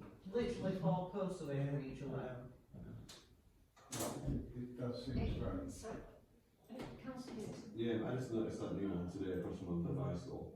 Is it just a case of we need to have a bit more coordination with the Police Water Council when we're doing things? Yeah. I don't think it's anyone's fault, it's just probably the cycles have gone down. So the other one's been moved from wherever it was before, and it's been plonked there. And now it's by coincidence just down the road, and then it's probably going to get moved in a month or two somewhere else. But it's just it's something, I don't say it's a mix up, it's just the way that the cycles are, we need to have a bit more joint the floor. It's just incorporating our SID into their programme. It would be quite useful to see their programme. I don't think. I think somewhere I've got their locations, but I don't know how they rotate. Yeah, could we have, I don't know where they are in that programme. would it be possible to get their timetabling and locations so that we can have an input? Yeah, that would be valuable. And do we have to go through the ward councils, or can we just go straight to highways? No, we have to go through the ward council. Well, that's what one of the ward councillors says, and I'm not sure there's a protocol about that. No, it's just that you just wait for ages for it to get back to you, and some of them just say nothing. No, to be fair, we've had very rapid response on that, and I think we do need to go through the ward. Can we just ask to see But the we need to know what they're timetable doing. location? And we ask the councillors to ask for the timetable. Yeah. And rotation. Councillor Dixon? We've been quite new into this having a SID, so We are. you are going to have like some tuning issues and stuff like that, aren't you? Yeah. I have the one that we've got is just on the road across outside where I live. So I use 2 SIDs there, great for me, it makes that road a lot slower. No, in fairness, I walk past there quite a bit, and I have noticed that there is a reduction in speed and people coming down there. And I've also noticed as well, I thought that the SID would only clock people going up the hill, and not the cars coming down, but it looks to be doing both sides as well, which is interesting. But sometimes I do notice that, when I've been watching it, that some cars go past and it doesn't pick them up at all, and some cars it does do, so I don't know if we need like a bit of an understanding about how it, and I kind of know how it's supposed to work, but I don't know if it's just something that doesn't pick up on sometimes, or I don't know why. It'd be interesting to get the feedback from Yeah. the movie. I'm really looking forward to seeing all the data and the information about the average speeds and things like that. So yeah, like for me personally, I think that the one which is just on the road outside from where I live, would be the one downhill from the high school would be better off on the other side of the road, because that's the bit. A lot of people are driving past coming down that hill rather than coming up it. So I can, if I knew before where it wouldn't be, I would have said it'd be better for the other side of the road. But like I said, we get these teething issues and things. But I have noticed that the speeds are going down, so I think it's worthwhile. Do we want to talk about the Home Valley North? Experience with the Home Valley North one? So we had a couple of interesting emails today on my account. Yeah, I mean, I believe it's on order. Do we actually know whether it's the Kirklees is on order? We know we've ordered from Kirklees. No, I guess not. No. And I think this is where I have difficulty with it. because there's quite a long lead time on these things when it does get ordered. And I think from the first one, I'd have to think how long the point at which we thought it was ordered. Months, wasn't it? Originally I asked if we could locate our Home Valley South one to Honley High School. I'm told that we can't do that.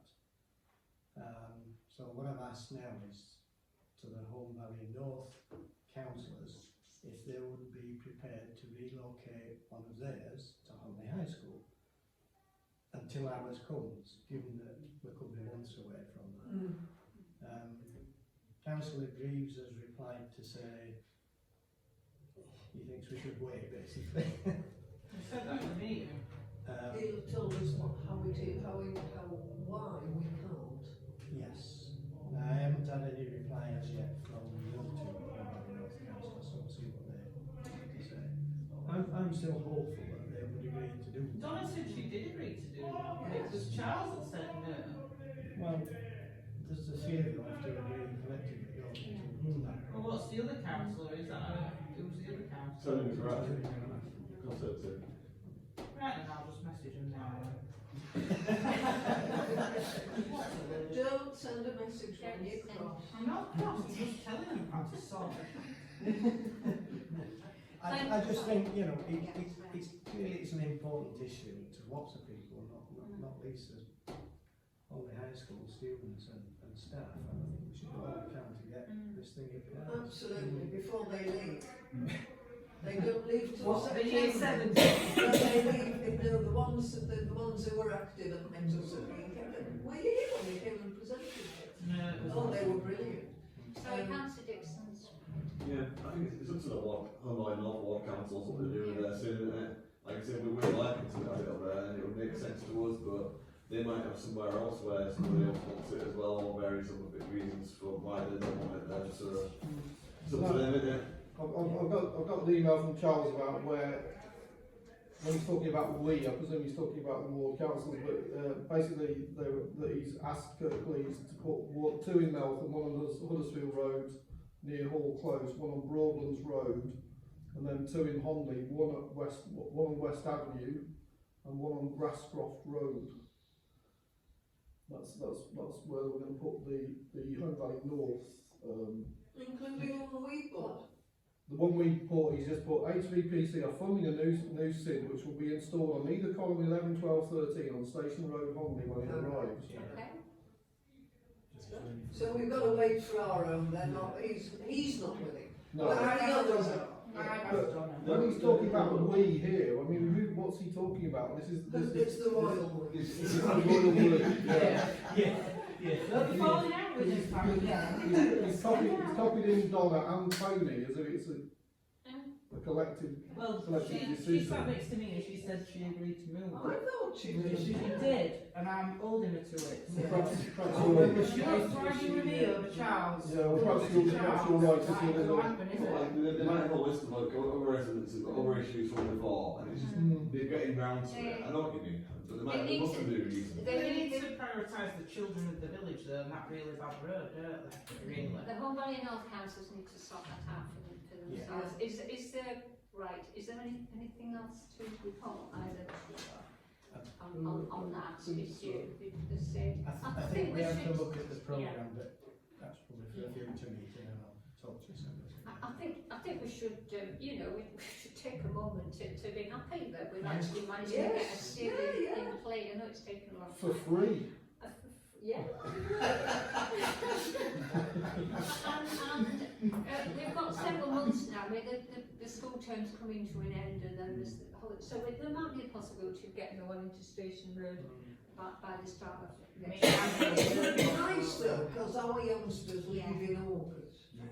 And it would be very nice and satisfying if they could see that their efforts came to something. Next week. Yeah. Me and Andy are going to make one. I'll go out at night. If there's a short person and a tall person climbing up a lamppost. Before they pull the air, it's getting back.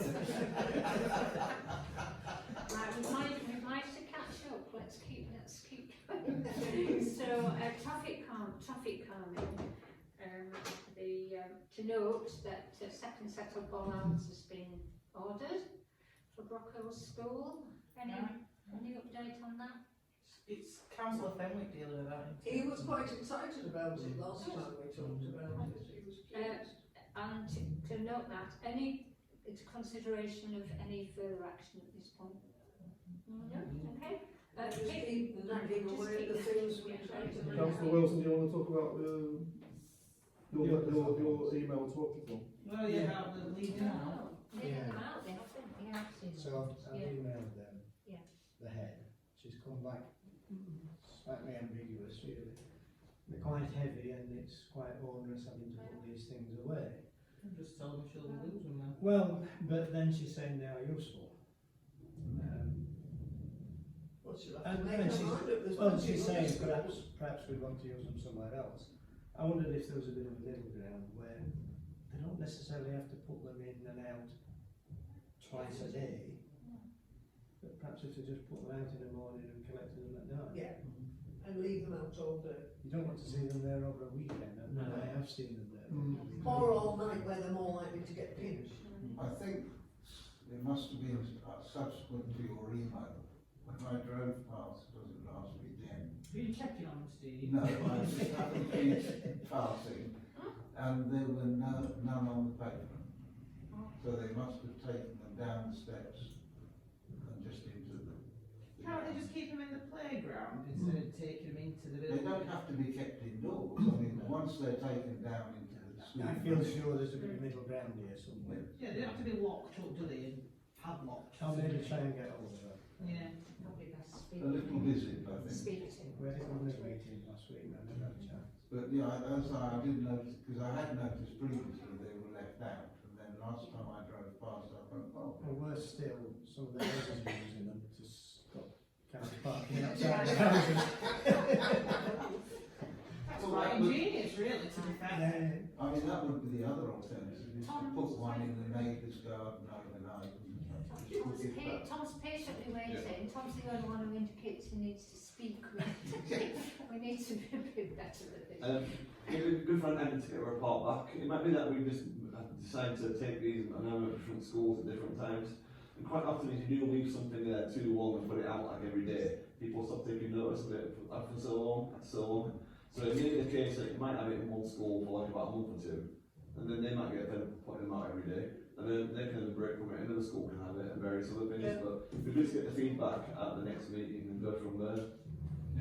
Yeah, that's good. Okay, we have to move on to Peak District National Park Authority. The planning applications updated with the views of the committee. There was just one which was supported. Okay. No new noted, okay.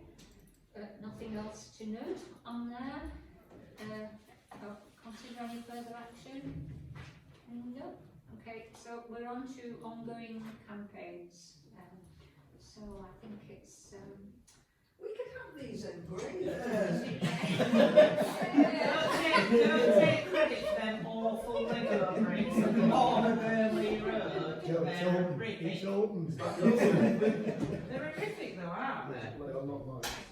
okay. So can we go through them? Andy, go through them. Awesome. Burnley's open, which is good. Great. That's a result. Yeah. Ugly or not. Yeah, I mean, you just wish it was 2 years ago, but anyway, it's on. Ramsden Road, I had an email today actually from Will A. Conley. I've been questioning what's happening with the consultation with neighbours and with Holme Valley Parish Council. Right. And he says now it's complete. What? Ramsden Road? No, the consultation. But yeah, Steady on to. he's not consulted with us here and he's not consulted with neighbours, so. I'm going to say, I know nobody who's been consulted. So I'm going to have to email him back and say, you know, Who did you ask? and it'll be another 6 months before he replies. But there we go. Hey, Jason, we're crossing one off the list. Yeah. So down to 4, Pat, down to 4. Don't think there's anything new on Carroll's Moor Road. Except for the self-filled potholes have now come unfilled. And are now damaging residents' cars. I've told them to talk to their police about it. Okay, Tuesday now? Again, nothing new. Nothing new. GRO's supposedly going ahead, but again, I'm not sure about the consultation. We're not in here. That's something that my house has. Nothing going on. South Lane, change there. Do you know anything, Tom? What, South Lane? No? No. Should I?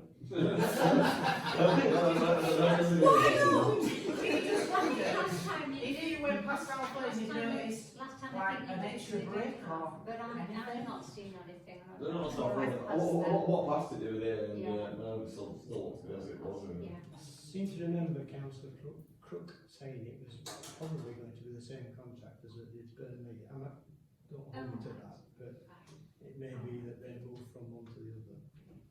I think the last time I was speaking about Kirkbridge Lane, the one that we reopened in Nino, which I was very excited about. That's a great, right good cutting, that. I know, I can get back to doing my own rap run again, my own favourite rap run. It's amazing, that road. I'm so glad they finally fixed it. I think it'd be better if we made it one way, but anyway, that's another matter. Okay, let's move on then. Item 35, planning policy and guidance. We last meeting approved our letter to be sent to Cape Leeds Ward councillors. So the letter was sent on the 14th of May. This has been around a long time. And it's sad really because it's about us, you know, offering some help. And yeah, as the officer's just too busy to pick it up. So has anybody? Oh, well, this particular letter, but the issue has been going on. Oh, yeah. Okay, any officer to you any? No follow-up. No. I'm shocked. I'm usually so prompt. Item 36, parking charges. Can we note the objection noted? Okay. Design code. Councillor Ramsby, top half paragraph. A colleague of mine is now talking to an interested party about doing the design work. Could we not just see the Well, Word document? We don't well, need the covers. Well, I've sent out the words, Oh, right. Yeah. but, you know, we're hoping to get this person to do it for free. And when we've got it all done, It all got then. where does it go? Then it comes here, It comes because here. it will have the parish council's imprint on it, Right. not the conservation group. Should we be discussing it in some committee or other then? This committee, presumably. Yeah. I mean, So can I we discuss the Word document at the next meeting? Yeah, if you want. Yes, let's do that. Yep. So we've all had it. Some time ago now. Yeah. It might be So worth let's, resending. yes, if we I can make do that. specific in the agenda Dig it that out of the download Yeah. file would be somewhere. good. That we have a I mean, we should discuss it before it's We need to designed and approve- we need printed. to- If we're gonna We need to make it. approve the text. So Yeah. it is this parish council's document, not the conservation group. So it should go, we should look at it, We and need it should to go look to at it, full yeah. council, Yeah. probably. Yeah. Okay, good. That's some kind of progress. Thank you. Item 37, item 38, clear standards. Councillor Wilson. We haven't had another meeting since the last time I reported back. That was on the 16th of April. And there's no date yet for the next meeting, so you tend not to find out until about a week before, and then you get the minutes, you know, and the agenda about a day before. So, To make yourself free. yeah, There is I'm obviously very aware of concerns though, isn't there, about the yeah, blueprint? clearly it is. And blueprint is only part of this anyway, of this meeting. I don't know where to go with this one. I mean, clearly there's some disquiet about the whole process of the blueprint and the money that's been spent. Yes. Yes, we've heard it, didn't we? I'm not sure this is that I don't this think it's meeting good, I no. go to is the forum for dealing with that. It's more of a means of imparting information to us rather than discussing. The question. There was a time when we managed to get, at the early stages, wasn't there, when we managed to get fairly high-ranking Kirklees officers to come and speak to us about the process. I wonder whether it's worth. I mean, I'm not even sure who is in charge now of the process. And the person who came went before she did a year. I think perhaps if we could get someone to come and talk to us. Yeah. But the girl who presents this, I can't remember her name, but she's a consultant anyway. I'm not sure she'll give us a sort of answer. She's not told us how much we've been paid for this. She'll We'll tell us. have to pay her to come and talk to us. She'll tell us all about what it looks like, or it's going to look like. I'm not sure that. There should be a Kirklees officer who's with So responsibility. Councillor Crook chairs that meeting. Okay. Right, Mary, that's your job then. I'm sorting one out, you can sort one out. I shall undertake to speak to Councillor Crook and see what the best way forward. Because if people are asking about this, Well, they're coming here and making us accountable, aren't they? Yeah. Yeah, like I said, we did get a lot of communication about this at the start of the project, and there were still running updates, and we've heard not much since. And stuff's going to be happening this summer, so people are already asking questions about things, what's happening, what's been spent on, and things like that. So it'd be good at least to have some timescales, timelines. We're going to be doing this, doing that, then, and then we can be prepared for people asking us questions about it, because we're going to get questions asked about it, aren't we? Yes, good. We should know. I mean, there's is it Comfort Vision? I mean, there's a meeting.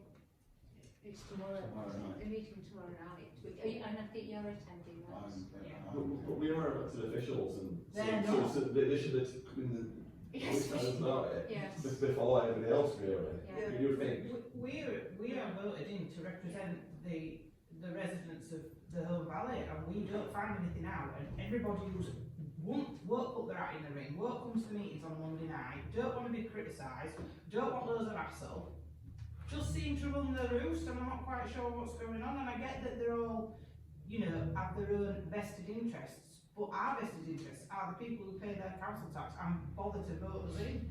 We should know what's going on. You can't really say to somebody, I don't know where they've wasted all that money in your view, because we don't know anything about it, because we don't even see where it's gone or what we've done with it. It's just not really very accountable, is it? I know it's not our fault, but we do need to know. If someone asks me about the Unfair Blueprint, I just look at the market or think, well, it's a shithole, what do you want me to tell you about it? Information flows are pretty poor, aren't they? I mean, and it started off very well, very well. That's so you don't object or cause a ruck, and then they can do what they want. I think they might be the Well, it was a different person, and I think if that person had stayed, we might have continued. But I think she quickly realised where she was working. And she went, Funny that.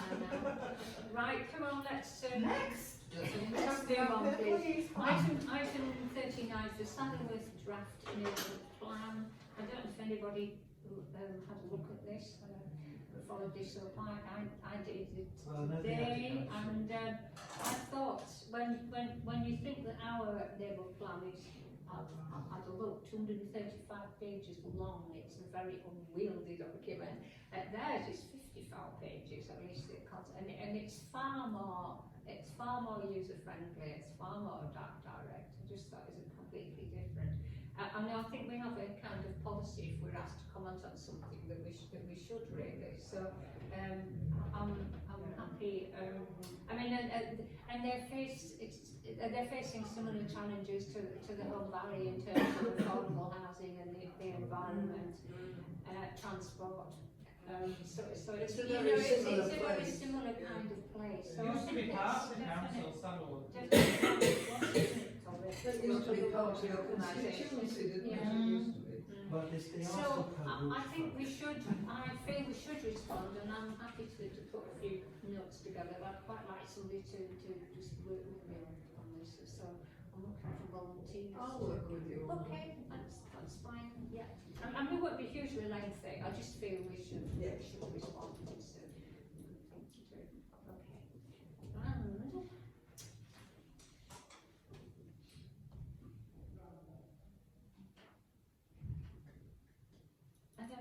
on to money.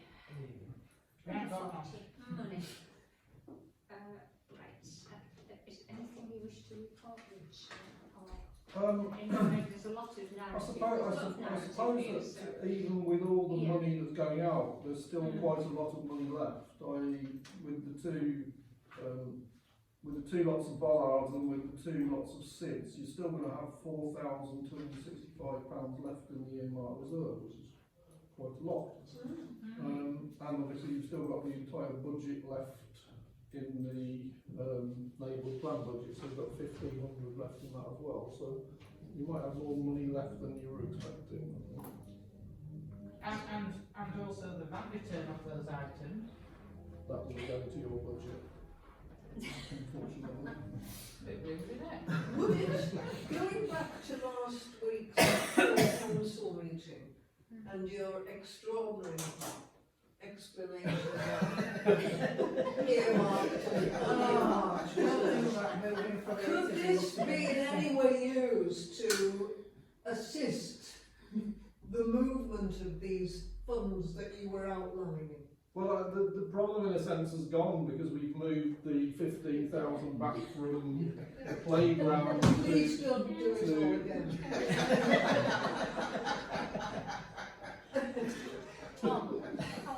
It's worth us reviewing some of the objectives that we have from the neighbourhood plan and seeing if there's anything that this money could be spent on.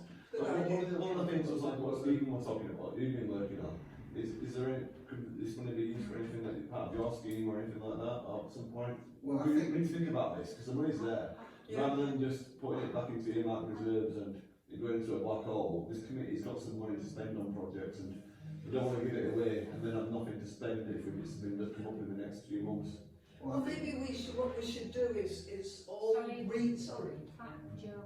In Horbury, which is where that original plan came, like things started off, I think, where they have a shop front scheme and they donate so much towards tidying up your shop front in like a vintage style design, so like pastel colours, nice presented boards and things like that. Maybe we could look at, you know, all having like a standardised like outboard that says this is where the pet shop is, this is where the, you know, a bit like in the Victoria Quarter, something like that. Do you know what I mean? I know what you mean. We do the same thing to Norwich Bottom, which we did. Yeah, that's outside. I mean, the big black Oh, okay. So something like that, yeah. That's what I mean. There is areas where we could spend money on. Pat and then Steve. I think maybe we should revisit the neighbourhood plan and we should all reread it between now and the next planning meeting and bring to the next planning meeting suggestions following Tom's suggestion of things that are in there that we could consider spending money on. Because obviously at the moment it's called road safety, so it's stuck there. If you want to broaden it into something else, that's going to have to go to council to create something else. Don't stop. Rename what you've got. Please don't. I've got to start. You'll make it happen. I've got to start. Sorry, Andy's next. I think we're talking about relatively small sums of money. Yeah. Well, you've got Nevertheless, 4,000 quid. I think there's a principle, isn't there, that if we put money into an earmarked reserve, it's for a reason. And if that reason has been fulfilled and not required, then we should do the right thing and put it back. And then we can look at the neighbourhood plan, which is dominantly ours. We don't- Dominantly planning. We don't need to find something to spend it on, do we? No. We don't need to do. If we've fulfilled what we wanted to do with it, then that's fine. Indeed, but I think it's worth looking at the neighbourhood plan where we have a series of things we all agree we wish to achieve. See if those could get any or all of some of those going. We'd have to read That's where the SIDS came from, and that's been a good project. So I think there could be other things, and we should have a look first, and then maybe like in a meeting or two's time, if we've looked at it and think there's not for us to spend the money on, then put it back into the earmarked reserves. Yes. But if there is some things that we can do other projects and other things. Is the design code, is that going to generate some expenditure on that? I But think presumably we'll need I'm thinking a few the copies. next document that needs to be Yeah. done is the conservation area The management conservation scheme. plan, yeah. And that, in a sense, is far more important than a design scheme. Yeah. You know, it's not just looking at shop fronts, it's looking at everything, and I think that would require because it covers everything from overhead wires to litter bins to road markings, signage generally, and it's far more expensive. And we'll have to work out how we're going to respond to the local plan consultation as well, and that may involve some I think that producing documentation. once you've gone through the aims or sort of the proposals put forward in the neighbourhood plan as to what has been achieved, what needs to be achieved, let's do that. And then there's the local plan that we need to look at as well. I think that £1,500 will be well spent by then. So are we saying maybe the next month is, the next meeting is probably too soon, isn't it, for us? Maybe the meeting after that, we'll all have looked at the neighbourhood plan and seen, because I've been, when I took it off the shelf yesterday, I thought, well, you know, so much work went into this and we hardly looked at it. You know, we need to use it. Usable document. It isn't very usable. And as you say, it's a lengthy document, It's a lengthy and we need to look at each policy and proposal to see, is it achievable, has it been achieved, can it be achieved? Is this something that we can maybe think about the next meeting, or we can break it down into areas? So somebody could look at one area and somebody else could look That's at a good something else. idea. And then they come up with suggestions. I don't have it in front of me, so I can't say which bits now, but maybe something we think about the next meeting. Well, so I'd be happy to break it down into sections, and then we can just decide tell us which just bit tell we're you which doing. one, or you can volunteer. Yeah. It's a military volunteer. Commandeer. Like Isaac's volunteering. Well, that was a good discussion. I think we're on to the final item. Oh, just on time, more or less. Publicising the work of the Hull Valley Council. So, Mr. Deputy Clerk. Yes, I don't have any updates. You don't have any updates? Oh, unusual. Can we publicise the bollards in up over the little, they're quite cute, they'll make a good picture. And the seats as well. Sorry? The seats. Yeah, not when they're next to each other away. The little things will make a nice picture on the website. Yeah, I think that, I think that Gemma had ideas about